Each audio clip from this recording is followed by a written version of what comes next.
পূবৰ বেলিৰ নাম বিষ্ণু ৰাভা, লুইততে জিলিকিছে তাৰেই আভা। বিষ্ণু ৰাভা তুমি জীয়াই থাকা, প্ৰতি শ্ৰমিকৰ ঘৰে ঘৰে জীয়াই থাকা। বিষ্ণু ৰাভা তুমি জীয়াই থাকা, প্ৰতি গাঁৱে গাঁৱে তুমি জীয়াই থাকা। 1969 চনৰ 20 জুন, সেই দিনটোতেই অসমীয়া সমাজৰ ফেৰেংগাদাও সদৃশ বিষ্ণু ৰাভা আমাৰ মাজৰ পৰা আঁতৰি গৈছিল। আজি 20 জুন, আজি আমি সকলোৱে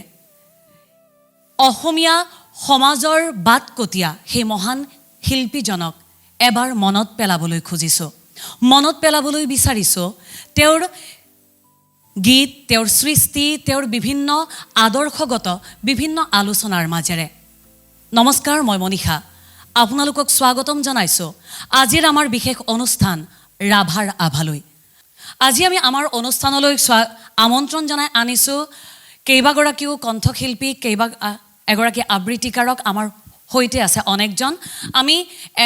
এগৰাকী অতিথিৰ কাষলৈ যাম, আমন্ত্ৰিত শিল্পীৰ কাষলৈ যাম, তেওঁলোকৰ সৈতে পোনপটীয়াকৈ পৰিচয় হ'ম, লগতে কথা পাতি যাম আজি বিষ্ণু ৰাভা দিৱসৰ বিষয়ে। প্ৰথমে গৈছোঁ বিষ্ণু ৰাভাৰ সংগ পোৱা, তেওঁৰ সৈতে শৈশৱ পাৰ কৰা বাইদেউৰ কাষলৈ। বাইদেউ, আপোনাৰ কাষলৈ আহিছোঁ। আপোনাৰ তেজপুৰত জন্ম, তেজপুৰত আপুনি আপোনাৰ এছোৱা সময় পাৰ কৰিছিল।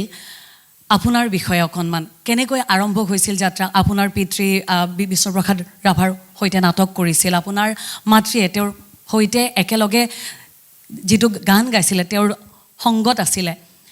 আপুনিওতো তেওঁক লগ পাইছিলে, আপুনি তেওঁক লগ পোৱা অকণমান অনুভৱ, লগতে এটি গীত। মই লগ পোৱা মানে 1937 চনত এটা 7জনীয়া দল কলিকতালৈ গৈ চেনলাত ৰেকৰ্ড কৰিছিলে, আৰু তাতে গান আছিলে, গান গাইছিলে মোৰ মা প্ৰফুল্লবালা বৰুৱা, মাহিদৌ, প্ৰিয়বালা দত্ত, পিছলৈ ৰাভা হ'ল, আৰু তেনেকৈ প্ৰীতিবালা, আৰু মোৰ দুগৰাকী ডাঙৰ বাইদেউ আৰু মাজু বাইদেউ, তেওঁলোক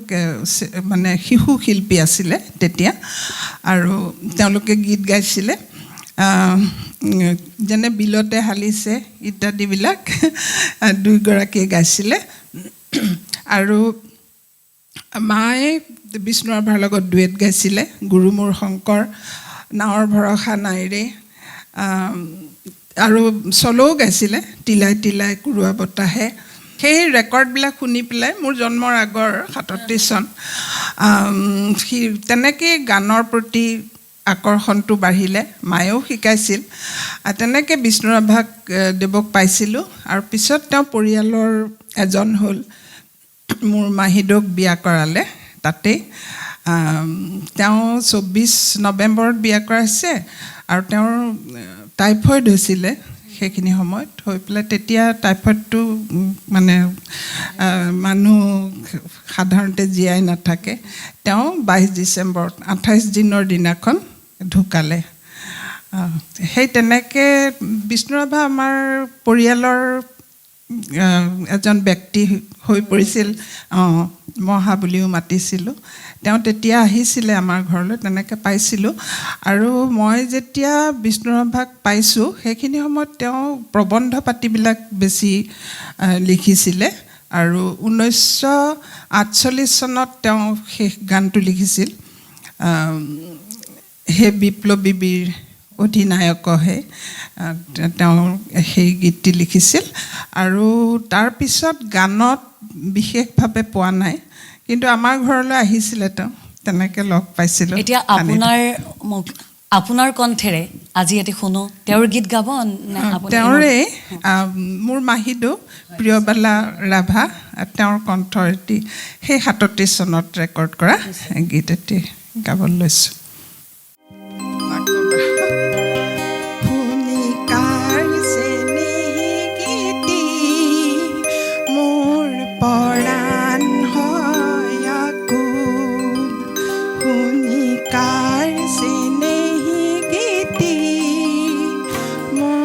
পৰাণ হয় আকুল,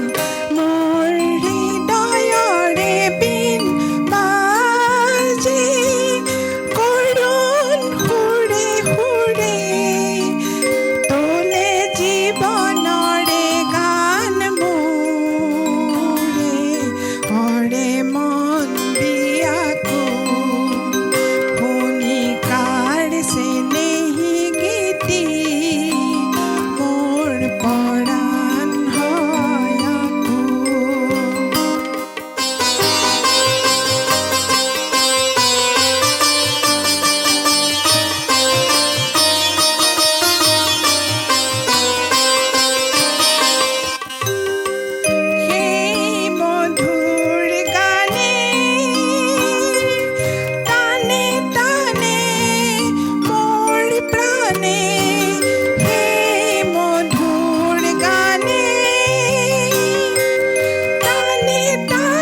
বহুত ধন্যবাদ বাইদেউ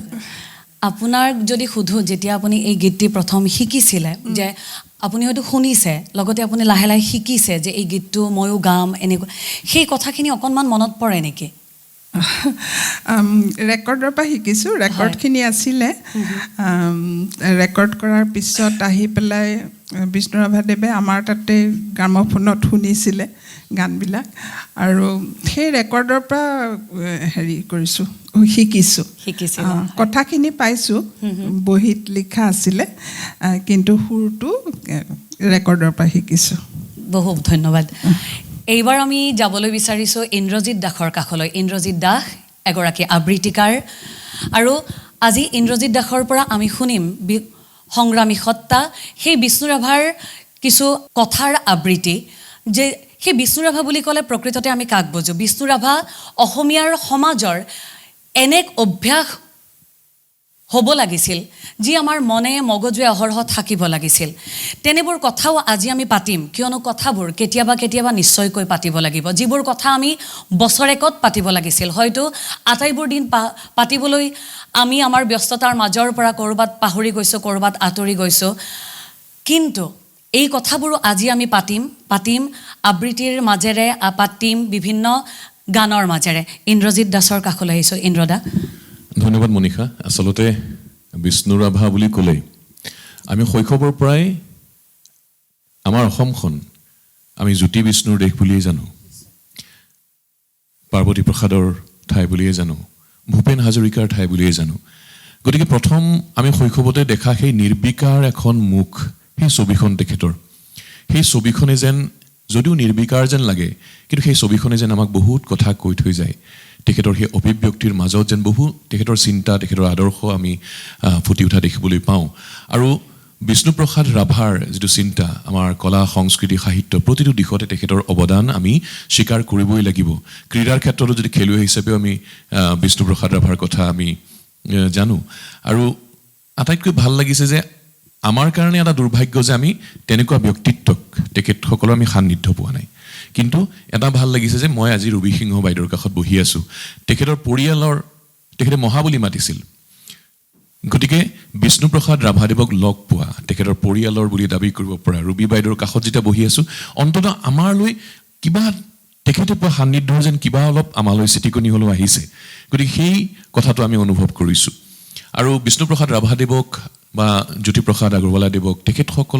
তেখেতসকলক আমি কেৱল এটা দিনতে সীমাবদ্ধ কৰি ৰখাতকৈ আমি প্ৰতিদিনে তেখেতসকলৰ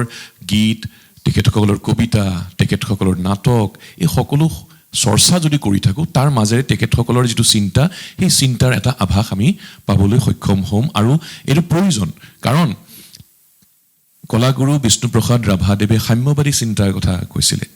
সমাজখনত সমতাৰ কথা কৈছিলে তাত ধনী দুখীয়া বুলি কথা নাই সকলো সমান হ'ব লাগে সকলো একেধৰণে উন্নতি হ'ব লাগে গতিকে সেই চিন্তা কেৱল তেখেতৰ হৈ থকা নাই সেই চিন্তা এতিয়াও একেদৰেই প্ৰাসংগিক অনাগত সময়তো একেদৰেই প্ৰাসংগিক হৈ থাকিব গতিকে এই চিন্তাসমূহ আচলতে আমি নতুন প্ৰজন্মই উপলব্ধি কৰাটো প্ৰয়োজন আৰু তাৰ কাৰণে জ্যেষ্ঠসকলৰ এটা দায়িত্ব আছে যে সেই আদৰ্শৰাজিক যাতে তেওঁলোকে নতুনসকলে যাতে অনুভৱ কৰিব পাৰে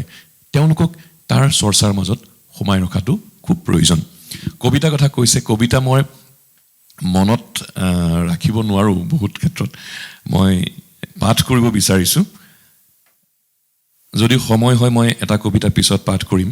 যিটো কবিতা বীৰেন্দ্ৰ কুমাৰ ভট্টাচাৰ্যদেৱে আকাশবাণীৰ বাবে লিখিছিল আৰু প্ৰথম পাঠ হৈছিলে আৰু যিটো বিষ্ণুপ্ৰসাদ ৰাভাদেৱক লৈ সকলোৱে জনা এটি কবিতা বিষ্ণুৰাভা এতিয়া কিমান ৰাতি যদি সময় হয় পিছত মই পাঠ কৰিম কিন্তু মই যে কৈছোঁ সাম্যবাদী চিন্তা জনগোষ্ঠীয় লোকসকলকো সমানেই আগবাঢ়ি আহিবলৈ তেখেতে অনুপ্ৰাণিত কৰিব বিচাৰিছিল তেনেকুৱা এটি কবিতা তেখেতৰ সেই চিন্তাৰ প্ৰতিফলন সেই কবিতা এটি মই পাঠ কৰিবলৈ চেষ্টা কৰিছোঁ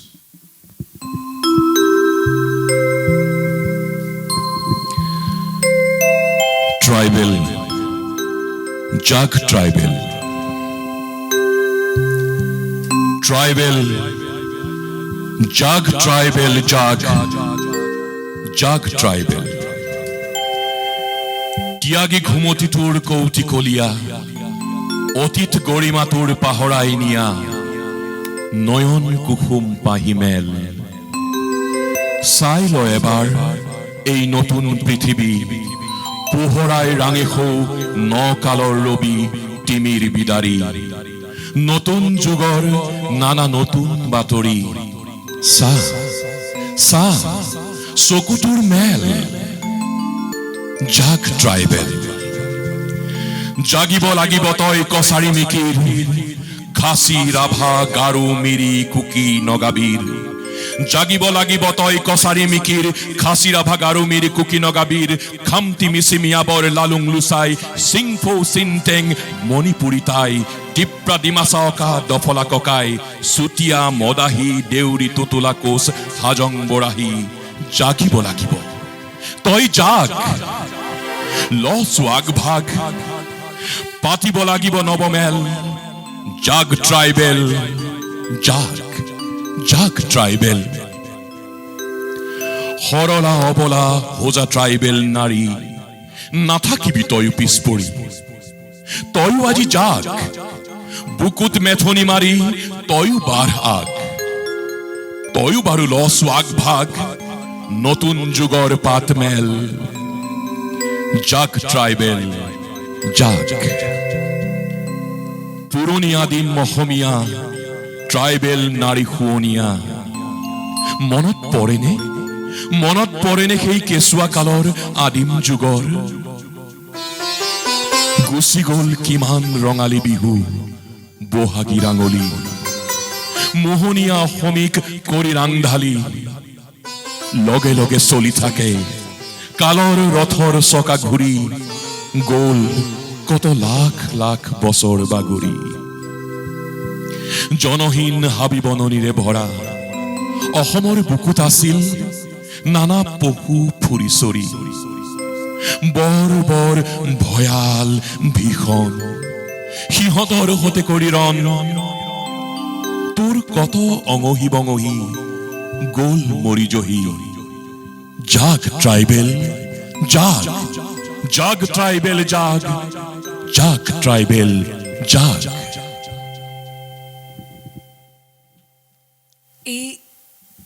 হয়তো সকলোৰে হৈছে গাৰ নোম শিয়ৰি উঠিছে এটা শব্দ আজি যিটো সময়ত ইন্দ্ৰজিৎ দা মই আপোনাৰ কাষলৈ পুনৰবাৰ আহিছোঁ যিটো সময়ত আমি এই যে সাধাৰণতে কৈ দিওঁ আমি ভাই ককাই বুলি ক'লে আমি মূল খুঁটিৰ অসমীয়া বুলি আমি যিয়ে নিজক দাবী কৰোঁ আমিবোৰ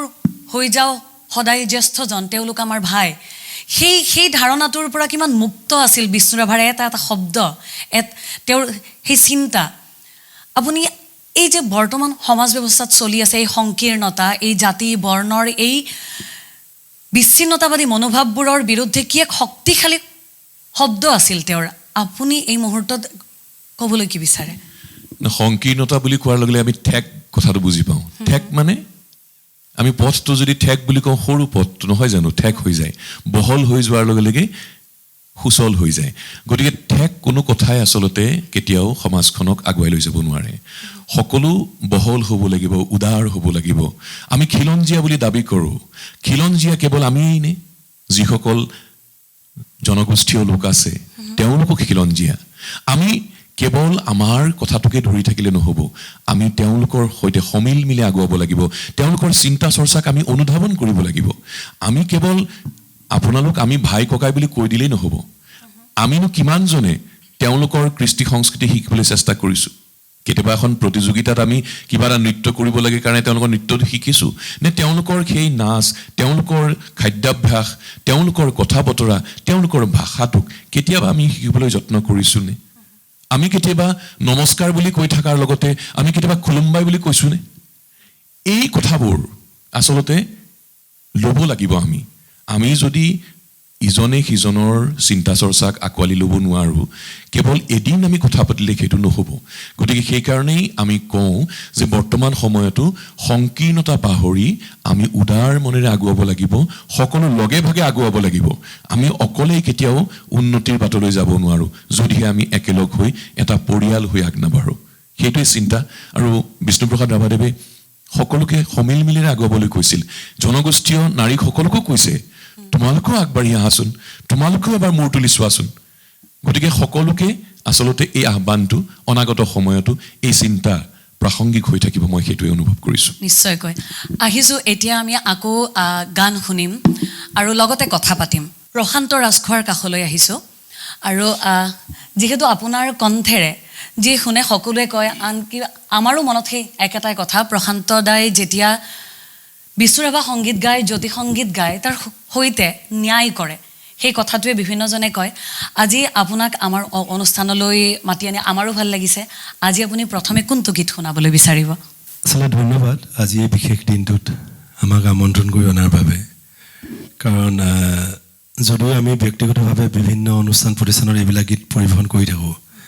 কিন্তু এনেকুৱা ধৰণৰ মজিয়াত এই বিশেষ দিনটোলৈকে আচলতে বাট চাই থকা হয় আৰু আজি এই বিশেষ দিনটোত এই বিশেষ মজিয়াৰ পৰাত বিশেষ ব্যক্তিক স্মৰণ কৰিব পালে আমাৰো নিজৰ বহুত ভাল লাগে আচলতে সেইকাৰণে ধন্যবাদ আৰু পৰজনমৰ শুভ লগনত যিটো অতিকৈ প্ৰিয় গীত সেইটো গাবলৈ চেষ্টা কৰিছোঁ পৰজনমৰ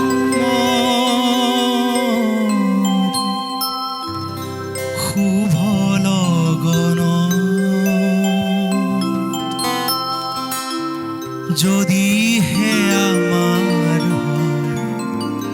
দেখা পৰজনমৰ শুভ লগনত যদিহে আমাৰ দেখা পুৰাবাৰে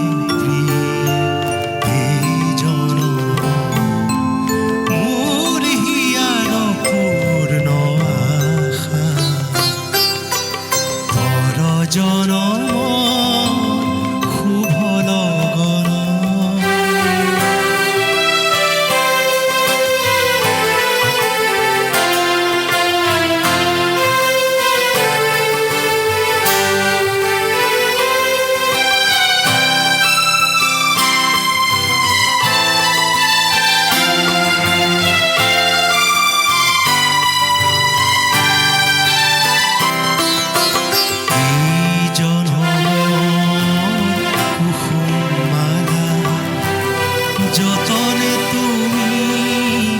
গাঁঠি ৰাখিলা এই জনমমালা যতনে তুমি গাঁঠি ৰাখিলা কাহানিও তুমি নিপিন্ধালা কাহানিও তুমি নিপিন্ধালা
বহু বহু ধন্যবাদ। ধন্যবাদ।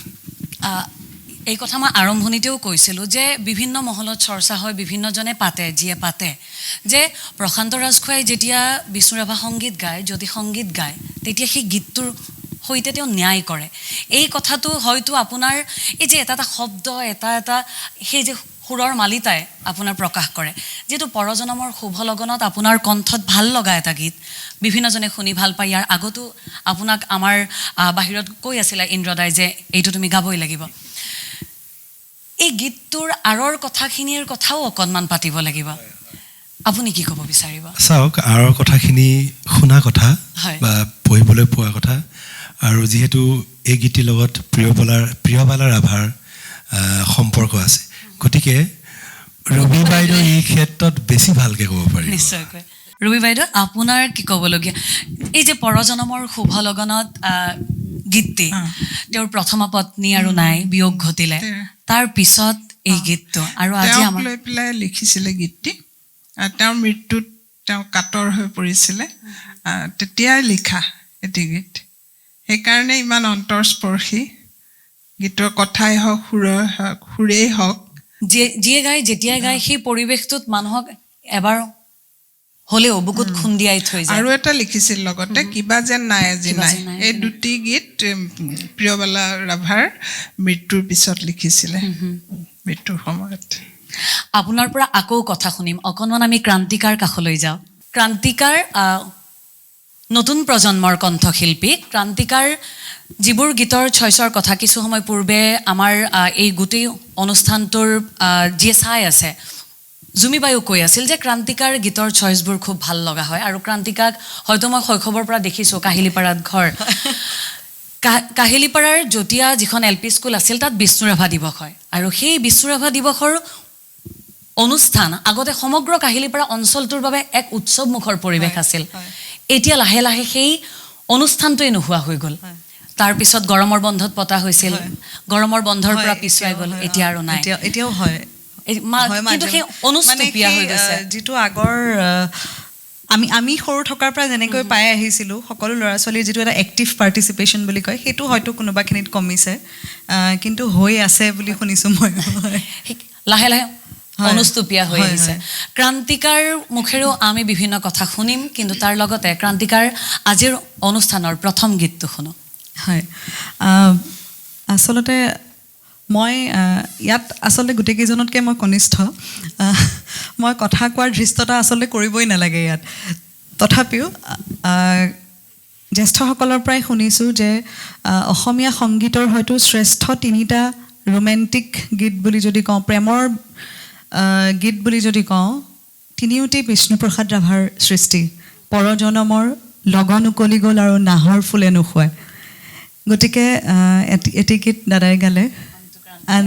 আনটো চেষ্টা কৰিছোঁ, লগন উকলি গ'ল অকণমান। হয়।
ক্ৰান্তিকাই কৈছিল যে ক্ৰান্তিকাৰ কথা কোৱাৰ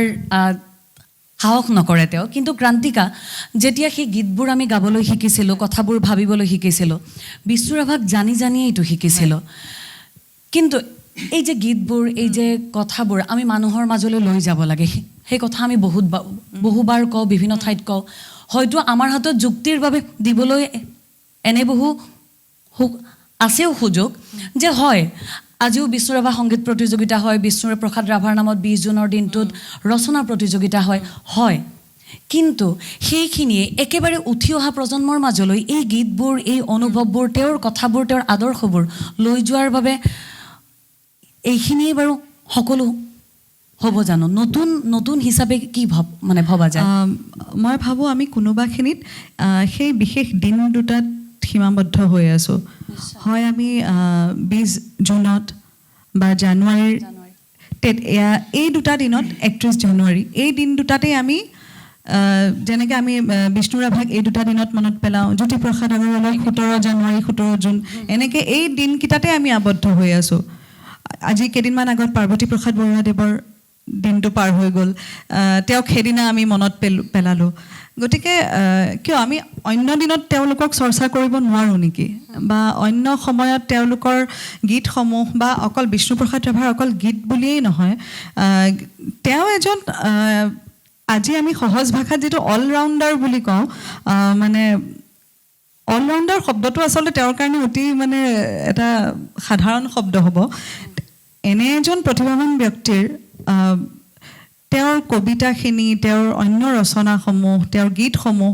চৰ্চা হোৱা উচিত। অকল গীত হিচাপত নহয়, গীতখিনিৰ কথাখিনিৰ ওপৰত চৰ্চা হোৱা উচিত। কৰ্মশালাত কেৱল শুদ্ধ সুৰেৰে গীতখিনি নতুন স্বামীক শিকিবই লাগিব, কিন্তু তেওঁ কি লিখিছিল, কিয় লিখিছিল, সেই কথাখিনিৰো চৰ্চা হোৱা উচিত। কি পৰিস্থিতিত লিখিছিল। কেতিয়াবা কিছুমান, এতিয়াতো কৰ্মশালা খুব হয়, এয়া গৰম বন্ধ আহি আছে, এতিয়া কৰ্মশালা হ'ব, কিন্তু তাতে কৰ্মশালাত 5 দিনৰ কৰ্মশালাত 3 দিন গান শিকাই 2 দিন যদি চৰ্চা হয় কথাখিনিৰ ওপৰত, তেনেকুৱা ধৰণৰ চৰ্চা হ'বও লাগিব। বিষ্ণু ৰাভাৰ সত্তাটোক জানিবলৈ তেনেকুৱা ধৰণৰ সুযোগবোৰ আগবঢ়াই দিব লাগিব। তেতিয়াহে নতুন চামেও কিয়নো আগ্ৰহী নহ'ব, সকলোৱে আগবাঢ়ি আহিব। আমি যি থৈ যাম, আমাৰ বাবে যিসকলে থৈ গৈছে, তাৰ পৰা শিকি আমি যি থৈ যাম, সেইখিনিয়েইতো থাকিব। নিশ্চয়কৈ এনে বহু কথা আমি পাতিম, আমাৰো ভুলবোৰ আছে। কেতিয়াবা আমি যদি ভাবোঁ যে টেলিভিশ্যনৰ স্ক্ৰীণত কেৱল বছৰেকৰ 2টা দিনত বা বছৰেকৰ এটা দিনত আমি বিষ্ণু ৰাভাক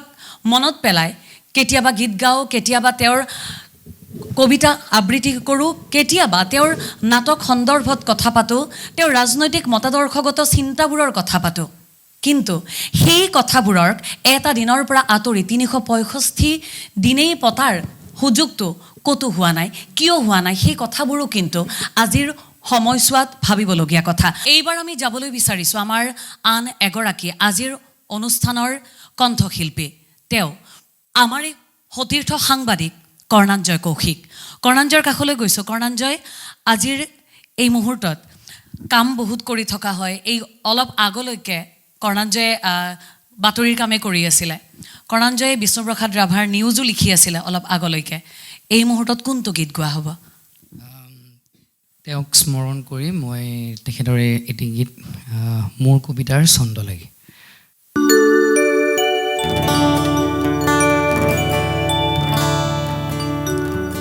মোৰ কবিতাৰ ছন্দ লাগি স্পন্দনতো জাগেনে, স্পন্দনতো জাগেনে,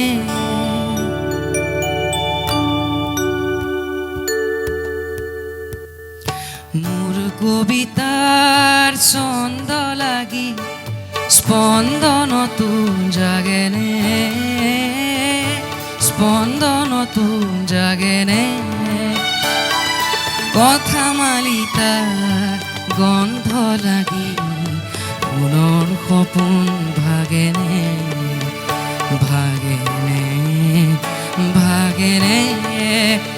তোৰ সুৰৰ সপোন ভাগেনে, মোৰ কবিতাৰ ছন্দ লাগি স্পন্দনতো জাগেনে স্পন্দনতো জাগেনে গন্ধ লাগি সোণৰ সপোন ভাগেনে ভাগেনে ভাগেনে তোৰ সোণৰ সপোন ভাগেনে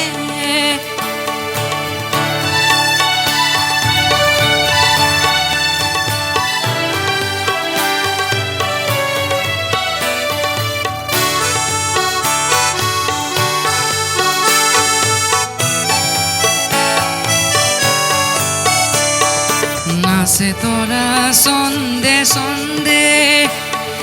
বিশ্বভৰা মহানন্দে নাচে তোৰা সন্দে সন্দে বিশ্বভৰা মহানন্দে শিউলাহ হৰক লাগি হিয়াত নাচোঁথেনে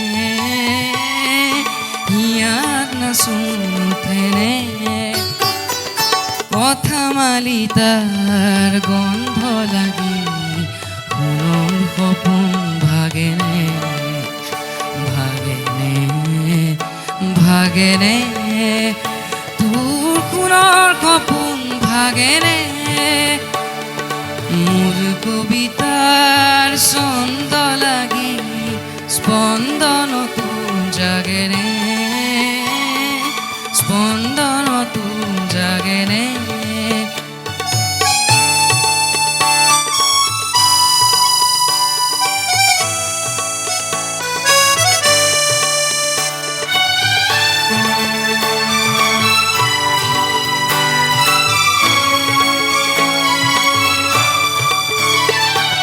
রন্ধে রন্ধে তুলি বাজে মন বাহি রন্ধে রন্ধে তুলি বাজে মন বাহি শিশুৰতে হা কৰি লৈ কৰিবলে হিয়াজু শিশুৰতে হাত কৰি লৈ কৰিবনে হিয়াজু চেৱে চেৱে ফুলে ফুল গোন্ধতে আমোল মূল চেৱে চেৱে ফুলে ফুল গোন্ধতে আমোল মূল সেই চেৱতে ফুলক জগাই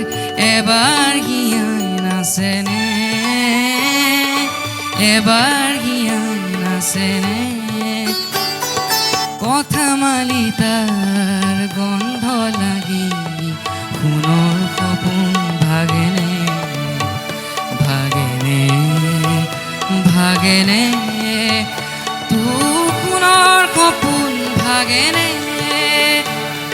মোৰ কবিতাৰ ছন্দ লাগি স্পন্দন তোৰ জাগেনে স্পন্দন তোৰ জাগেনে কথা মালি তাৰ গন্ধ লাগি সোণৰ সপোন ভাগেনে ভাগেনে ভাগেনে তোৰ সোণৰ সপোন ভাগেনে তোৰ সোণৰ সপোন ভাগেনে তোৰ সোণৰ সপোন ভাগেনে বহু বহু ধন্যবাদ কৰ্ণাঞ্জয় কৰ্ণাঞ্জয়ে আজি বহুদিনৰ পৰা মনত এটা চলি আছিল মই যে গীতটো গাম মই গীতটোৰ লগত মই গীতটো ভালকৈ গাবলৈ পাৰিম নে নোৱাৰিম কি হ'ব নহ'ব কৰ্ণাঞ্জয়ে খুব ধুনীয়াকৈ গালে এই ব্যস্ততাৰ মাজতো কৰ্ণাঞ্জয়ে গীতৰ চৰ্চা বিষ্ণুৰাভা সংগীতৰ চৰ্চা জ্যোতি সংগীতৰ চৰ্চা কিন্তু অব্যাহত ৰাখিছে ৰবি বাইদেউৰ কাষলৈ আহিছোঁ বাইদেউ আকৌ অকণমান আমি যদি তেজপুৰলৈ ঘূৰি যাওঁ আপোনাৰ শৈশৱলৈ এই যে আপুনি বিষ্ণুপ্ৰসাদ ৰাভাদেৱক লগ পাইছিলে এই কথাটো যদি আমি এবাৰ পাতোঁ এই আৰম্ভণিতে যে ইন্দ্ৰদাই কৈছিলে যে সেই কথাৰ ভাইবটোও যদি অকণমান লাগে ভাল লাগি যায় সেই যে আপোনাৰ শৈশৱ কালছোৱা যেতিয়া আপুনি দেখিছিল যে আপোনাৰ দেউতাই তেওঁৰ সৈতে একেখন মঞ্চত নাটক কৰিছে আপোনাৰ মায়ে তেওঁৰ সৈতে একেলগে গীত গাইছে তেতিয়া হয়তো আপুনি বিষ্ণুৰাভা কোন বা সেই কথাটো নহ'লেও এতিয়াতো হয় যে সেই মানুহজনক লগ পাইছিলোঁ সেই মানুহজনক কাষতে পাইছিলোঁ ঠিকেই তেওঁৰ গানখিনি ইমান ভাল লাগিছিল লগতে ৰেকৰ্ডিঙৰ কথাখিনি মাহঁতৰ পৰা শুনিছিলোঁ মই যে কৈছিলোঁ মোৰ মাজু বাইদেউ যোনে বিলতে হালিছে গাইছিলে তেওঁ 4 বছৰ বয়স আছিল তেতিয়া একেবাৰে সৰু কিন্তু যিহেতু আমাৰ তেতিয়াৰ দিনত এটা অৰ্গেন আছিল তাতে বিষ্ণুৰাভাই এই সুৰটো কৰিছিলে বিলতে হালিছে আৰু প্ৰথমে এনেই বজাইছিলে সুৰটো তাৰপিছত তেওঁ লিখি মোৰ বাইদেউ শিকাইছিলে আপোনাৰ বাইদেউৰ বয়স তেতিয়া 4 বছৰ আপুনি তেতিয়া কিমান বয়সীয়া জন্ম আপুনি জন্ম হোৱা নাই ক্ষমা কৰিব হয় 37 চন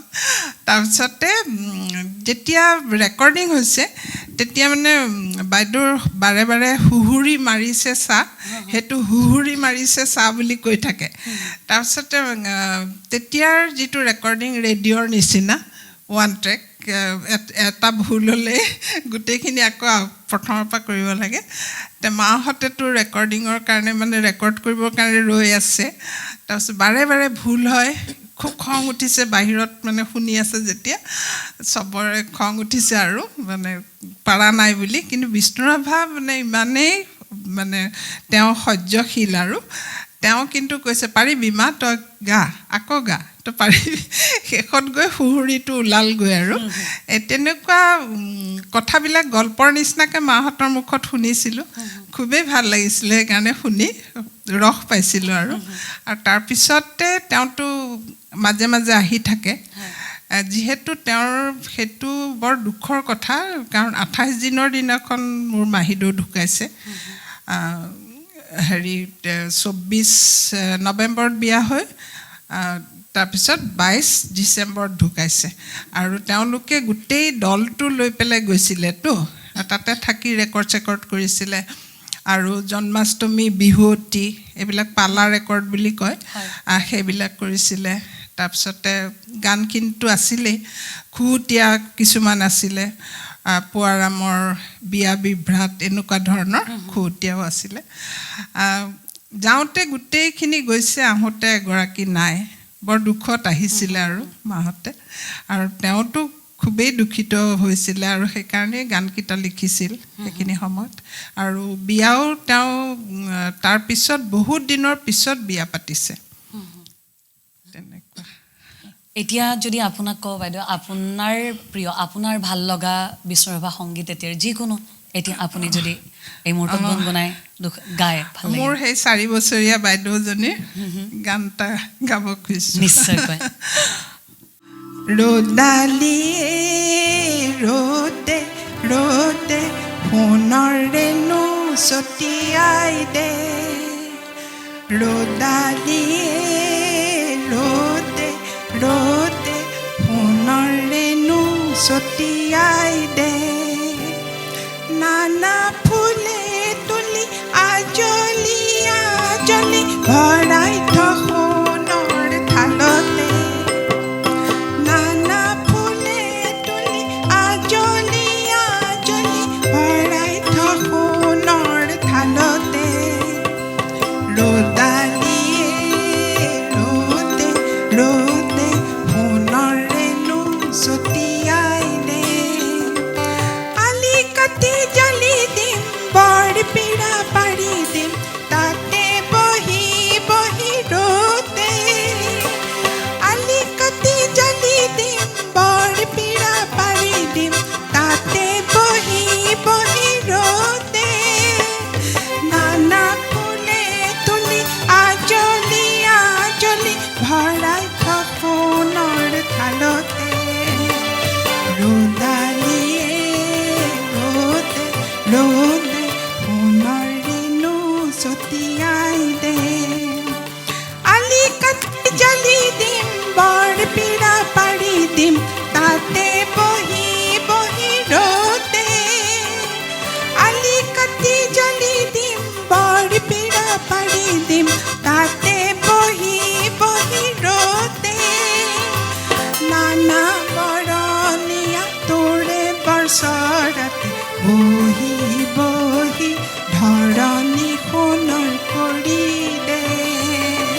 নানা বৰণীয়া তোৰে বৰ্ষৰতে বহি বহি ধৰণী সোণৰ কৰি দে ৰোদালিয়ে ৰোতে ৰোতে সোণৰেনো ছটিয়াই দে ৰোদালিয়ে ধুনীয়া তোৰ হাতু ঘোঁৰাৰ ৰথখনি মেলি দে ৰোদালিয়ে ধুনীয়া তোৰ হাতু ঘোঁৰাৰ ৰথখনি মেলি দে সেই ৰথৰ পৰা হাঁহি ফুলৰ পাহি আমাৰ হীৰত পেলাই দে সেই ৰথৰ পৰা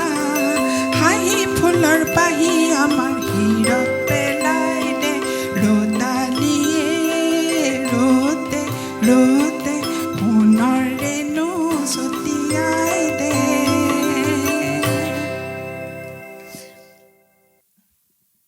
বাইদেউ এই যেতিয়া গীতটো গাইছে আপোনাৰ বাইদেউলৈ মনত পৰিছে আপোনাৰ সেউ তাহানিৰ 4 বছৰীয়া বাইদেউলৈ মনত পৰিছে নিশ্চয়কৈ নহয় জানো? মই যেতিয়া পাইছোঁ বাইদেউ মোতকৈ যথেষ্ট ডাঙৰ কিন্তু যেতিয়া এই কথাবোৰ সোঁৱৰা হয় সেই 4 বছৰীয়া বাইদেউলৈ ঘূৰি যাব মানে লাগে কল্পনা কৰিও ঢুকি নাপাওঁ মই তাৰমানে আমাৰ তেতিয়াৰ দিনততো মই 10 নম্বৰৰ সন্তান তাৰমানে অৱশ্যে গোটেইখিনি থকা নাই ঢুকাইছে তথাপি আৰু গতিকে তেওঁ মোতকৈ বহুত ডাঙৰ সৰুকালৰ ফটো দেখিছিলোঁ কাৰণে আন্দাজ কৰিব পাৰিছোঁ হয় বাইদেউ ধন্যবাদ জনাইছোঁ ইন্দ্ৰজিৎ দাসৰ কাষলৈ আহিছোঁ ইন্দ্ৰদা আকৌ এবাৰ অকণমান কথা পাতোঁ আৰু এটি আবৃত্তিও শুনিম যদি আমি কথা পাতিবলৈ যাওঁ সেই ক্ৰান্তিকাত শেষ কৰা কথাখিনি মই আপোনাৰ কাষলৈ আহিবলৈ বিচাৰিছোঁ এই যে আমি কওঁ যে আমি বিষ্ণুপ্ৰসাদ ৰাভাৰ কথা নাপাতোঁ কিয় আমাৰ চৰ্চা নহয় কিয় ক'ৰবাত এই গোটেই চৰ্চাৰ বিষয়বস্তুটো এঠাইত ৰৈ গ'ল নেকি এই যে লৈ যোৱা হয় মই যদি আপোনাক উদাহৰণস্বৰূপে মই কোৱা কথাখিনি বুজাবলৈ খুজিছোঁ যে আমি যদি আমাৰ কাষতে লাগি থকা ৰাজ্যখনৰ কথা ভাবোঁ পশ্চিমবংগ তেওঁলোকে তেওঁলোকৰ সুমনৰ পৰা নজৰুলৰ পৰা তেওঁলোকৰ গীতবোৰ যি ধৰণে তেওঁলোকৰ চৰ্চা হয় প্ৰতিটো প্ৰজন্মত সেই চৰ্চাৰ ক'ত আমাৰ কম হয় যে আমি জ্যোতি বিষ্ণুৰ গীতৰ কথা তেওঁলোকৰ আদৰ্শৰ কথা কবিতাৰ কথা সৃষ্টিৰ কথা এই যে গোটেই বছৰটোত পাতিবলৈ যিকোনো মুহূৰ্তত গাবলৈ বা পাতিবলৈ আমাৰ সেই সময়কণ নোলায় আচলতে আমি নিজকে চিকুট মাৰি চাব লাগিব আমি আত্মসমালোচনা কৰিব লাগিব আমি নিজক সুধিব লাগিব আমি কি কৰিছোঁ কেৱল আমি বৰ্তমান সময়ত কি কওঁ যে নতুন প্ৰজন্মৰ ল'ৰা ছোৱালীখিনিয়ে এইটো কাম নকৰে সেইটো তেওঁলোকৰ তাত আমি অতি সহজে দুখটো জাপি দিওঁ কিন্তু তাৰ আগৰখিনিয়ে কি কৰিছোঁ আমি নিশ্চয়কৈ গতিকে আমি যদি সেই চৰ্চাটো অব্যাহত নাৰাখোঁ আৰু এটা কথা আমি যেতিয়া ভালকৈ বিষ্ণুপ্ৰসাদ ৰাভাদেৱক বা জ্যোতিপ্ৰসাদ আগৰৱালাদেৱক নিজে বুজিবলৈ সক্ষম নহ'ম তেতিয়া আমি পৰৱৰ্তী প্ৰজন্মটোক আমি দিবৰ কাৰণেও আমাৰ অসুবিধা সেইকাৰণে আমি প্ৰত্যেকে আচলতে নিজকে স্বীকৃতি চোৱাটো প্ৰয়োজন যে আমি কি কৰিছোঁ আমি যদি কিবা এটা ভালকৈ কৰিব পাৰোঁ তেতিয়াহে আনলৈ আমি লৈ যাব পাৰিম এটা সময়ত এতিয়া যেতিয়া কিছু সময় পূৰ্বে আলোচনা যিটো কথা ওলাইছিল যে প্ৰতিযোগিতাৰ কথা আমি যেতিয়া কটনত পঢ়ি আছোঁ কলেজত তেতিয়া আমি বিষ্ণুপ্ৰসাদ ৰাভাদেৱৰ বা বিষ্ণু ৰাভা দিৱস হওক বা শিল্পী দিৱস তেতিয়া আমি এখন গাড়ী ভাড়া কৰোঁ আৰু সেইখন গাড়ীত আমাৰ প্ৰতিযোগী কেইবাগৰাকীও মিলি আমি গাড়ীখন ভাড়া কৰোঁ কেতিয়াবা 6 গাঁৱত কম্পিটিশ্যন হয় তালৈ যাওঁ কলাক্ষেত্ৰ যাওঁ ৰবীন্দ্ৰ ভৱনত আহোঁ আমি মানে গোটেই দিনটো সেই গাড়ীখন লৈ এই গোটেই টিমটো ঘূৰি ফুৰোঁ প্ৰতিযোগিতা কৰোঁ এই প্ৰতিযোগিতা কৰিবলৈ যাওঁতে অন্ততঃ আমি কিছু হ'লেও জানিবলৈ চেষ্টা কৰিছোঁ অন্ততঃ কবিতাটো পঢ়িছিলোঁ কোনোবাই গানটো গাবলৈ চেষ্টা কৰিছিলোঁ কিন্তু এতিয়া সেই প্ৰতিযোগিতাসমূহো লাহে লাহে কমি আহিবলৈ ধৰিলে গতিকে আমি নিজেই যদি নিজৰ কৃষ্টি সংস্কৃতি সাহিত্যক জীয়াই ৰাখিবলৈ চেষ্টা নকৰোঁ আমি আনলৈ দুখটো ঠেলি থাকিলে নহ'ব সেইকাৰণে আমি কৈছোঁ যে নিজকে নিজে এবাৰ চিকুট মাৰি চোৱাটো প্ৰয়োজন আৰু বাইদেউ আছে গতিকে বাইদেউক আমি কাষত পাইছোঁ বাইদেৱে কথাখিনি কৈছে তেখেতে কেনেকৈ তেখেতৰ বাইদেৱে 4 বছৰ বয়সতে গান গাইছিল মাহীয়েকৰ সৈতে বিয়া হৈছিল তাৰপাছত 28 দিনত তেওঁ ঢুকাল তাৰপিছত কি গানৰ সৃষ্টি হ'ল দুটা বিখ্যাত গান আৰু খুব ভাল লগা আৰু সেইকেইটা আমাৰ প্ৰজন্মই আমি ভাল পোৱা পৰজনমৰ শুভ লগনত আৰু লগন উকলি গ'ল কিবা যেন অন্তৰখনত খুন্দিয়াই যায় আৰু মই ৰেডিঅ'ত এটা ইণ্টাৰভিউ শুনিছিলোঁ সুদক্ষিণা শৰ্মা বাইদেউৰ সেই ইণ্টাৰভিউটোত বাইদেৱে কৈছিল যে এটা যদি আমি শ্ৰেষ্ঠ ৰোমেণ্টিক গীত বুলি ক'বলৈ যাওঁ নাহৰ ফুলে নুখুৱাই আৰু মই আশা কৰিম যে দুগৰাকী আছে আৰু দুয়োগৰাকীকে যথেষ্ট প্ৰশংসা কৰা হৈছে মই এটা কথা ক'ম এইটো প্ৰজন্মৰ এইসকল অতি চিৰিয়াছ সাধনা কৰা কণ্ঠশিল্পী আছে কাৰণে আমাৰ সংগীতৰ ধাৰাটো ভালকৈ চলি আছে মই যদি প্ৰশান্ত ৰাজখোৱাৰ কথাই কওঁ ক্ৰান্তিকাই কওঁ এই যিটো চাম ৰুবুল আছে এনেকৈ বহুকেইগৰাকী আছে এওঁলোকৰ যিটো চাম এই চামটো সঁচাকৈ খুব চিৰিয়াছ আৰু তেওঁলোকৰো এটা দায়িত্ব হ'ব মই বিভিন্ন সময়ত দেখোঁ যে প্ৰশান্তই বহুতকে শিকায় এই প্ৰশান্তই যিখিনি জানে সেইখিনি প্ৰশান্তই আনক দিবলৈ চেষ্টা কৰিছে ক্ৰান্তিকাও সেইটো চেষ্টা কৰিব গতিকে এনেকৈ যদি আমি নিজৰ কথাখিনি লৈ যাব পাৰোঁ তেখেতসকলৰ আমাৰ পুৰুধা ব্যক্তিসকলৰ বিষয়ে আমি জনাব পাৰোঁ যিটো ক্ৰান্তিকাই এটা ভাল কথা কৈছে যে কেৱল 5 দিনৰ যদি কৰ্মশালা হয় 3 দিন যদি আমি গান শিকোঁ 2 দিন অন্তত সেই গীতৰ আঁৰৰ কথাখিনি কিনো বুজাবলৈ চেষ্টা কৰিছে কি আদৰ্শনো তাত জড়িত হৈ আছে কিয়নো গানটো লিখিলে এই কথাবিলাক যদি আমি সেই গীতটো কিয় লিখিলে এই কথাবিলাক যদি আমি শিকাবলৈ চেষ্টা কৰোঁ নিশ্চয়কৈ কৰ্মশালালৈ অহা ছাত্ৰ ছাত্ৰীসকলে অকল গাবলৈ অহাৰ লগতে এই কথাখিনিও তেওঁলোকে জানিব আৰু এটা কথা কৈ ভাল পাওঁ যে কণমানিসকলক শিকাবৰ কাৰণে সহজ তেওঁলোকৰ গোটেইখিনি খালী হৈ থাকে গতিকে তেওঁলোকক আপুনি যিমান ভাল কথা দিব তেওঁলোকৰ সেই ভঁৰালটো চহকী হৈ গৈ থাকিব গতিকে সেই কামখিনি আমি সকলোৱে কৰিব লাগিব সেইটোৱে আমি আশা কৰোঁ আৰু মই কবিতা এতিয়া পাঠ কৰিম কিন্তু তাৰ আগতে মই এটা অনুৰোধো কৰি থ'ম যে নাহৰ ফুলে নুখুৱাই গানটো প্ৰশান্ত ক্ৰান্তিকাই আমাক শুনাব শুনালে ভাল পাম আৰু মই কৈছিলোঁ এই কবিতাটো বীৰেন্দ্ৰ কুমাৰ ভট্টাচাৰ্যদেৱে আকাশবাণীত পাঠ কৰিছিলে প্ৰথম পাঠ কৰিবৰ কাৰণে লিখা মানে লিখাৰ পাছত প্ৰথম আকাশবাণীত এইটো প্ৰচাৰ হৈছিলে আৰু সেই কবিতাটো নামাতিলে কিবা বিষ্ণুৰাভাদেৱৰ বিষয়ে কিবা আধৰুৱা লাগে বিষ্ণুৰাভা এতিয়া কিমান ৰাতি এইটো যদি পাঠ নকৰোঁ তেতিয়া কিবা আধৰুৱা যেন লাগে মই পাঠ কৰিবলৈ চেষ্টা কৰিম বিষ্ণুৰাভা এতিয়া কিমান ৰাতি বিষ্ণুৰাভা এতিয়া কিমান ৰাতি তুমি সাৰে আছো আমি আৰু সাৰে আছে প্ৰীতি বিহুৰ তলিত চিফুং বাঁহীৰ কৰুণ সুৰ বড়ো গাভৰুৰ নাচোনৰ তাল ভাগে জনতাৰ চকুৰ পানীৰে পুৰ মাজনিশা কোণে ৰাজ আলিয়ে দিয়া ক্ষেপ কৰি যায় বিষ্ণুৰাভা নাই নিজান চেলত তুমি সাৰে আছে ক্ৰূৰ ইটাৰ দেওয়াল বন্দি তোমাৰ কণ্ঠৰ সুৰ নাচনৰ লয়লাস তুমি সাৰে আছে আৰু জাগ্ৰত জনতা নিদ্ৰাবিহীন ৰাতি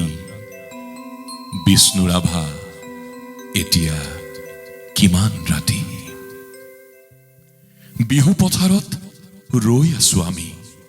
ৰৈ আছে এয়া মনোৰমা সখী ৰাজপথ জুৰি নব উন্মেষ ধ্বনি হেজাৰ জনৰ অবিৰাম কুৰুলি সকলোৰে মুখ প্ৰশ্ন মুখৰ আজি বিহুৰ ৰাতি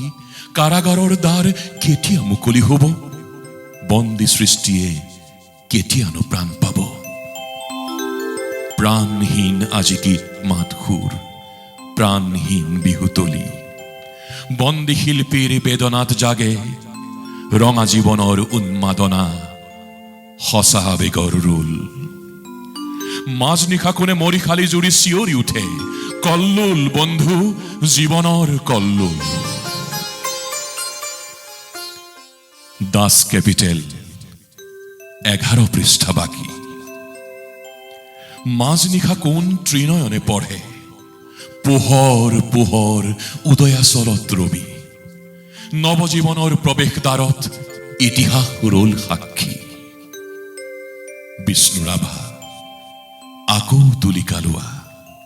ইটাৰ দেৱালত আঁকি যোৱা সেই ছবি যি ছবিত ফুটে হেজাৰ শিল্পীৰ উত্থান অখ্যাতজনৰ আশা বেগৰ ৰোল ইটাৰ দেৱালত জিলিকি উঠিছে দাস কেপিটেলৰ সপোন শেষ নিশা কোনে ৰাজপথেদি ৰিঙিয়াই কৈ যায় অখ্যাতজনৰ বোল লাগি হল হেঙুল হাইতাল ৰঙা তুমি সাৰে আছা আৰু সাৰে আছে তোমাৰ তুলিকা জীৱনৰ চিৰসখী তুমি য'ত আছা সৰু কাৰাগাৰ থিয় একেখনি ইটাৰ দেৱাল আমি য'ত আছো বৰ পোতাশাল শত নাগ পাশে বন্ধা তোমাৰে আমাৰে বিহু সন্মিলন হ'বলৈ বেলি নাই হিয়া হালধিৰে দেহ মন ধুই আমি গোট খাম নৱজীৱনৰ পুৱা বিষ্ণুৰাভা হুৱা ঘূৰণীয়া বেলি ৰঙা মুখ ফুটে সঁচা আবেগত মুক্তিৰ কপনি শেষ নিশা সেয়া অখ্যাতজনৰ সমদল সমাগত সমস্বৰে ফুটে পোহৰ পোহৰ জীৱনৰ জয়ধ্বনি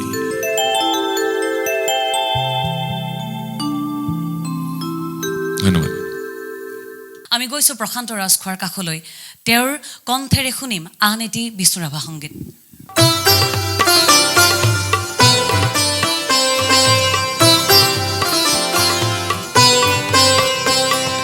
কাৰখানাৰে চিতিৰ হুমুনিয়া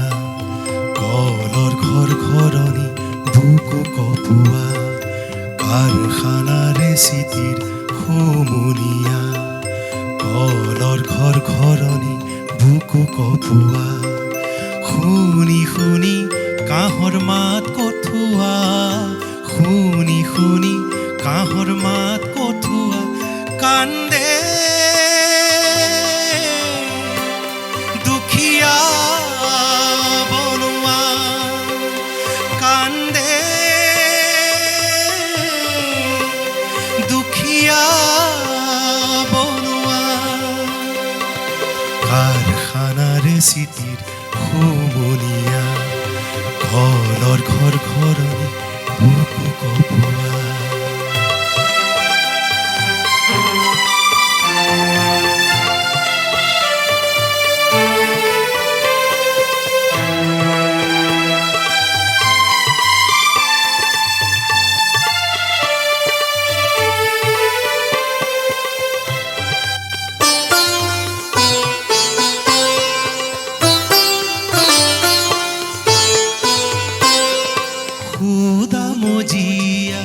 অকলশৰীয়া বিনাই কোলাত হিয়ালো গৰিয়া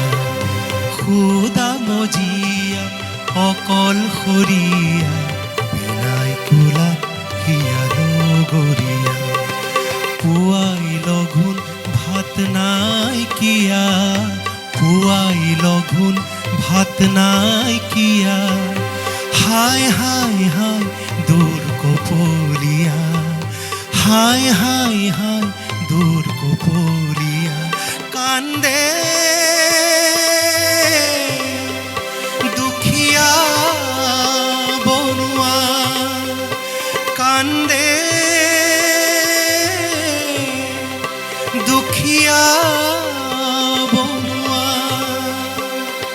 কাৰখানাৰে চিতিৰ হুমুনিয়া কলৰ ঘৰ ঘৰণি বুকু কপোৱা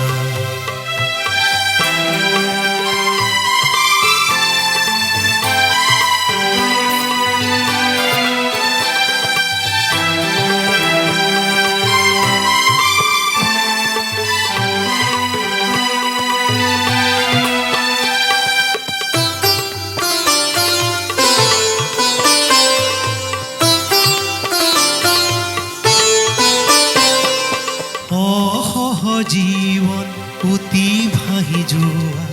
ভগা চিগা মানৱী আমথুহিয়া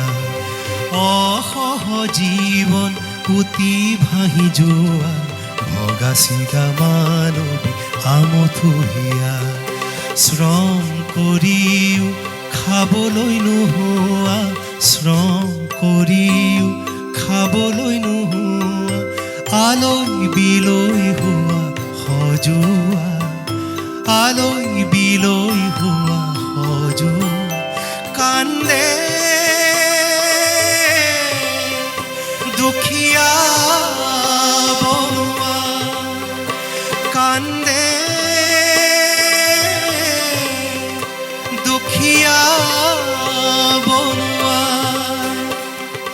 কাৰখানাৰে চিতি হুমুনিয়া ঘৰ ঘৰ ঘৰণি বুকু কপোৱা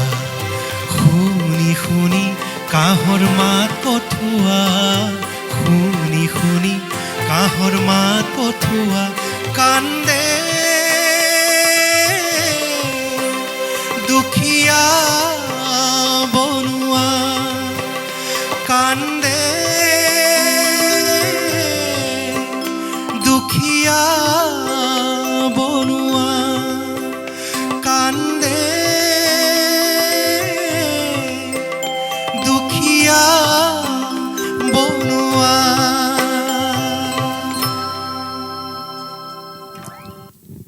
বহুত ধন্যবাদ এয়া বিষ্ণু ৰাভা এই গীতবোৰ কেৱল গীতৰ সুৰেৰেই যে গোৱা হয় এনেকুৱা নহয় আবৃত্তিও কৰা হয় আগতে যেতিয়া আমি আবৃত্তি প্ৰতিযোগিতা কৰিবলৈ গৈছিলোঁ স্কুলীয়া জীৱনত তাত আমাক ধৰিও দিয়া হৈছিলে যে কাৰখানাৰ চিটিৰ হুমনীয়া দুখীয়াৰ কলিজা নিঙাৰি ল তেজৰ বোলেৰে লিখি যাওঁ ইতিহাস ক্ৰান্তিকা এতিয়া কোনটো গীত শুনিম যিহেতু বিষ্ণুপ্ৰসাদ ৰাভাৰ সেই বিপ্লৱী সত্তাটোৰ কথা পাতি থকা হৈছে আৰু বৰ্তমান আমাৰ অসমখন এনেকুৱা এটা পৰিস্থিতিত আছে যে সেই অন্যায় বা শোষণৰ বিৰুদ্ধে মাত মতা সেই এটা কণ্ঠৰ অভাৱ কিন্তু অসমত গতিকে আৰু এটা খুব বেয়া বুলি ভাবোঁ বেয়া কাৰোবাৰ কাৰণে হয়তো ভাল হ'বও পাৰে কোনোবাখিনিত তাৰকা প্ৰৱণতা এটা হৈছে তাৰকাৰ ভিৰত শিল্পী হেৰাইছে কিন্তু গতিকে সেই ইমান তাৰকাৰ মাজত দুই এজন যদি শিল্পী সৃষ্টি হ'ব পাৰে তেনেকুৱা এটা চিন্তা চৰ্চাৰ বাবে কিন্তু বিষ্ণুপ্ৰসাদ ৰাভাৰ চৰ্চা হোৱাটো অতি প্ৰয়োজনীয় তেওঁৰ গোটেই সত্তাটোৱে এতিয়া আজিৰ দিনত বিশেষকৈ অসমৰ পটভূমিত খুবেই প্ৰাসংগিক হৈ আছে তেওঁৰ চৰ্চা হোৱাটো গতিকে তেওঁৰ সেই সত্তাটোৰ কথা পাতি থকা হৈছে যিহেতু তেজৰ বোলেৰে লিখি যাম ইতিহাস গীতটি অকণমান চেষ্টা কৰিম নিশ্চয় তেজৰ বোলেৰে লিখি যাম ইতিহাস মচি যাম দিন সমাজৰ হীন পৰিহাস তেজৰ বোলেৰে লিখি যাম ইতিহাস মচি যাম দিন সমাজৰ হীন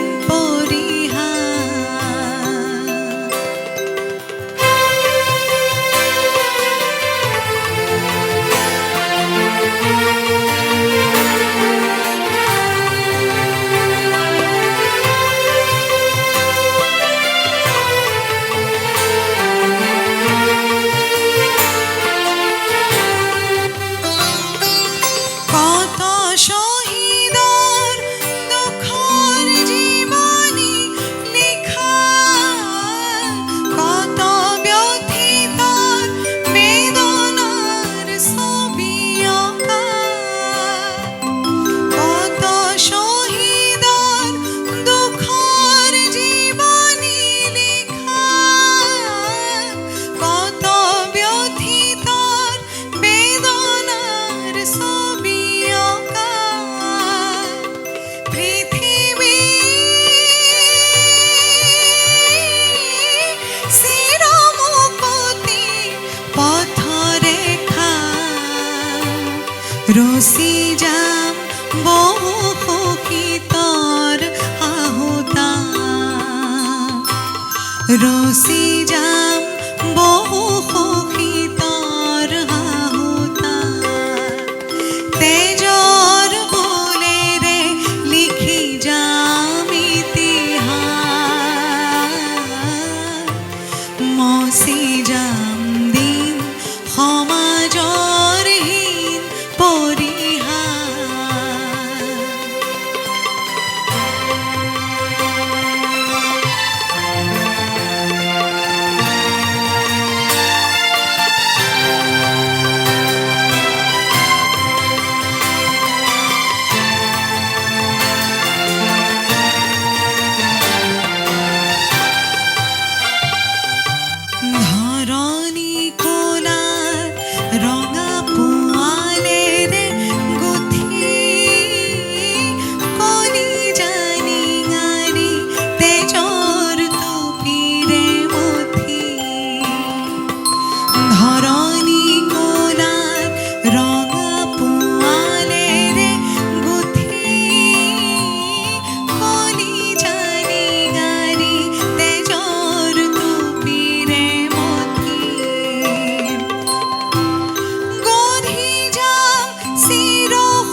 ধন্যবাদ ক্ৰান্তিকা। বিষ্ণুৰাভাৰ বিশালতাৰ কথা যদি আমি কওঁ, তেওঁৰ আমি গীতৰ কথা পাতিলোঁ, তেওঁৰ নাট্যশিল্পৰ কথা পাতিলোঁ, তেওঁৰ ৰাজনৈতিক চিন্তাধাৰা, তেওঁৰ মতাদৰ্শ, তেওঁৰ কবিতা, তেওঁৰ প্ৰবন্ধ, গীত সকলো কথাই পাতিলোঁ। তেওঁ তাণ্ডৱ নাচিছিল, তেওঁৰ তাণ্ডৱ নৃত্যত মানুহ সন্মোহিত হৈছিল আৰু তেওঁৰ তাণ্ডৱ নৃত্যৰ কথাক লৈয়ে ৰাষ্ট্ৰীয় পৰ্যায়ত বিভিন্ন ধৰণৰ কথা বতৰা হৈছিল। সেই এজন মানুহ যিজন মানুহে কেতিয়াবা লিখি উঠিব পাৰে, ৰাজ্যে আছে দুইটি পাঠা, একটি কালুৱা একটি চাদা, ৰাজ্যেৰ যদি মংগল চাওঁ দুইটি পাঠাই বলি দাও। কেতিয়াবা তেওঁ সেই মানুহজনে ফুটবল খেলিব পাৰে, সেই মানুহজনে এহাতত ষ্টেণ্ড গান লৈ আনহাতে হাৰমনিয়ামৰ হৃদত আঙুলি বোলাই গীত গাব পাৰে। তেওঁৰ কলমেৰে কেতিয়াবা নিগৰিব পাৰে শিশুৰ বাবে গীত, কেতিয়াবা বিদ্ৰোহী কবিতা, কেতিয়াবা নাটক। সেই মানুহজনকেই যেতিয়া কঁকালত পঘাৰে বান্ধি চোঁচৰাই লৈ যোৱা হৈছিল, সেই মানুহজনে কিন্তু তাণ্ডৱো নাচিছিল। অনুষ্ঠানৰ প্ৰায় শেষ পাইছোহি, সেই তাণ্ডৱ নচা মানুহজনৰ বিষয়ে আপুনি কি ক'বলৈ বিচাৰিব? তেওঁৰ গীতৰ ৰচনাখিনিলৈ মই আহিছোঁ। তেওঁ যেতিয়া বিলতে হালিছে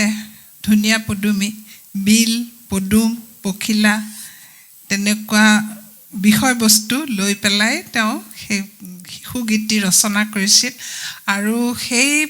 গীতটিৰ সুৰো তেনেকুৱা সহজ সৰল। এবাৰতে সৰু এজনী ছোৱালী বা ল'ৰাই শুনিলে, শিশুৱে শুনিলে এবাৰতে শিকিব পৰা তেনেকুৱা। আকৌ সেই একেজন মানুহে বিদ্ৰোহী গীতসমূহো তেনেকৈ লিখিছিল। হে বিপ্লৱী বীৰ অধিনায়ক হে, তেনেকুৱা গীতো লিখিছিল। তেওঁ তাৰমানে তেওঁৰ এটা ধাৰা হিচাপে নহয়, তেওঁ প্ৰত্যেকটো গীতটোৰ কথাখিনি আগুৱাই লৈ যাবলৈ তেওঁ সুৰটো প্ৰযোজ্য কৰিছিলে, সুৰটো তেনেকৈ ৰচনা কৰিছিলে। সেইকাৰণে তেওঁৰ গীতখিনি যিটো গুৰুমূৰ শংকৰ, ভক্তিভাৱ, তাৰপিছতে নাৱৰ ভৰসা নাইৰে, দেহ বিচাৰৰ গীত আছিলে, ৰঙত বান্ধিছ ঘৰ, প্ৰত্যেকটো গীতৰ কথাৰ লগত তেওঁ ৰজিতা খুৱাই সুৰ কৰিছিলে। সেইকাৰণে আজিৰ যুগলৈকে বিষ্ণুৰাভাৰ গীতখিনি আমাৰ ইমান অন্তৰত সোমাই আছে, ইমান ভাল লাগে যে সেইটোৱেই কাৰণ বুলি মই ভাবোঁ। তেওঁৰ গীতটোৰে প্ৰতি সুৰটো ৰচনা কৰিছিলে। এটা ধাৰা বা মই এটা যে বিয়া নামৰ আৰ্হিত বা এনেকুৱা বুলি নহয়, তেওঁ প্ৰত্যেকটো গীত যেনেকৈ ৰচনা কৰিছিল তাৰ লগত ৰজিতা খুৱাই সুৰবিলাক ৰচনা কৰিছিল। সেইকাৰণে প্ৰত্যেকটো গীতেই তেওঁৰ ভাল লাগে। নিশ্চয়কৈ। আপুনি যিহেতু তেওঁৰ তেনেবোৰ গীতৰ কথা কৈছে যিবোৰ যিকোনো শৈশৱৰ সময়ৰ ল'ৰা ছোৱালীয়ে সহজতে ল'ব পাৰে। সেই আমি আজলি ছোৱালীৰ কথা কওঁ, নিচলা আইলেৰ কথা কওঁ, যিকোনো গীত যেতিয়া শুনে সেই সুৰটো খুন্দিয়াই থাকে আৰু তেওঁলোকে গাই থাকিব পাৰে। সেই শিশু মনবোৰক জোকাৰি যোৱা গীতবোৰ তেওঁৰ আছিল আৰু সেই মানুহজনে বিদ্ৰোহী কলমেৰে আহি তেওঁ তাণ্ডৱো নাচিছিল। বাইদেউ, যিহেতু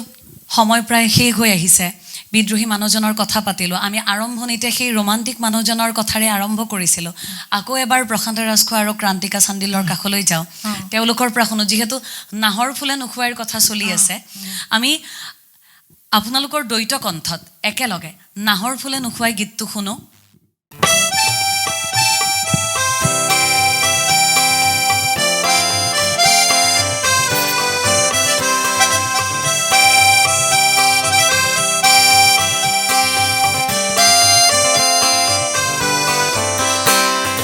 নাহৰ ফুলে নোখোৱাই তগৰ ফুলে খুৱাব, তগৰ ফুলে নোখোৱাই কপৌ ফুলে খুৱাব, নাহৰ ফুলে নোখোৱাই তগৰ ফুলে খুৱাব, তগৰ ফুলে নোখোৱাই কপৌ ফুলে খুৱাব, নাহৰ ফুলে নোখোৱাই।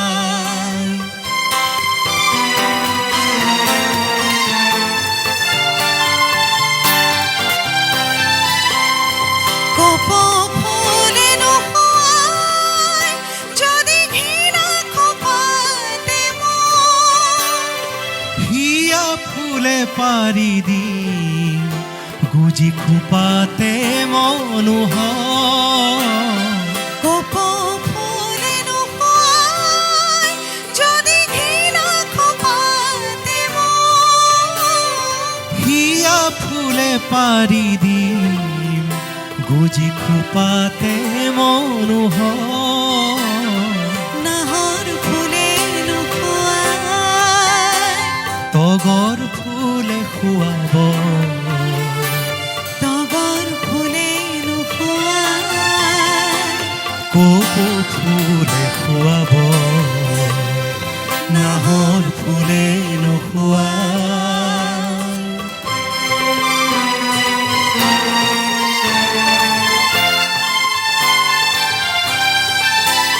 মহাসাগৰ সিঁচি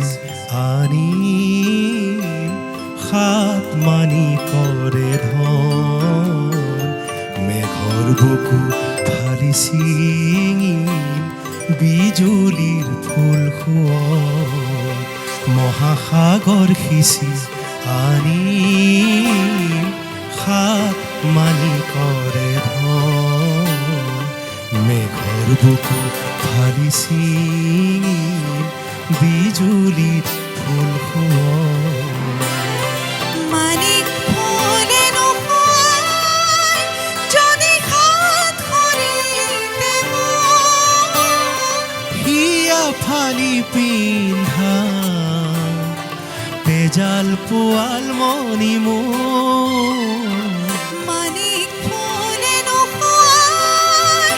যদি হাত খৰিতে মোৰ হিয়া ফালি পিন্ধা তেজাল পোৱাল মণি মোৰ নাহৰ ফুলে নোহোৱাই তগৰ ফুলে খুৱাব তগৰ ফুলে নোহোৱাই কপৌ ফুলে খুৱাব নাহৰ ফুলে নোখোৱাই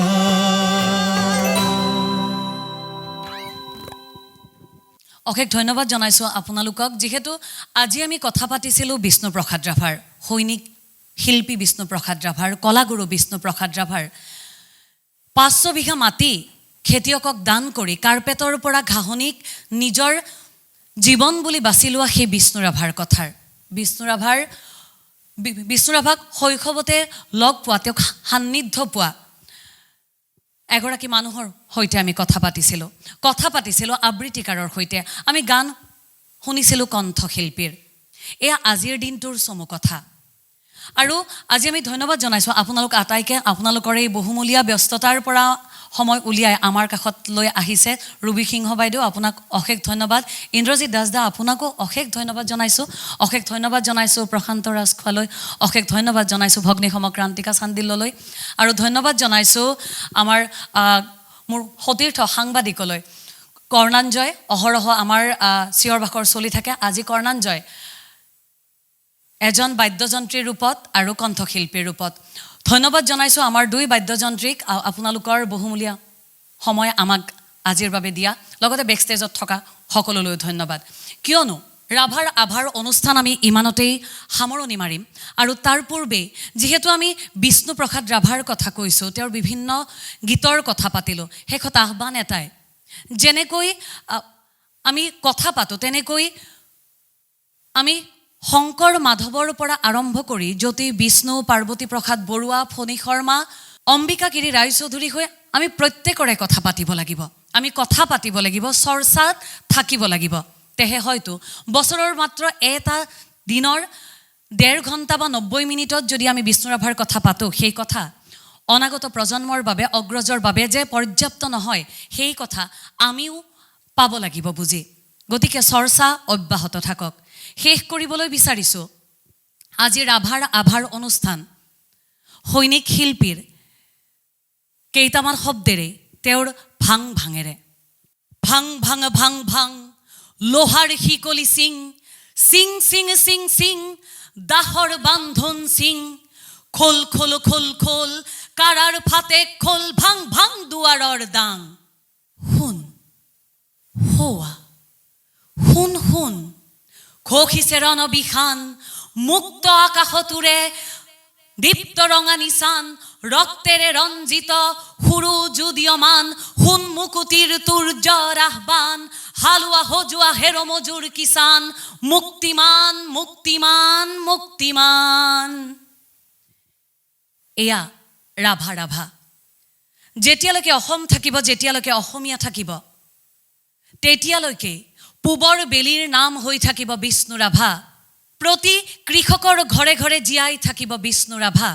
প্ৰতি শ্ৰমিকৰ ঘৰে ঘৰে জীয়াই থাকিব বিষ্ণু ৰাভা। বিদায় লৈছোঁ প্ৰথম খবৰৰ আজিৰ অনুষ্ঠান ৰাভাৰ আভাৰ পৰা।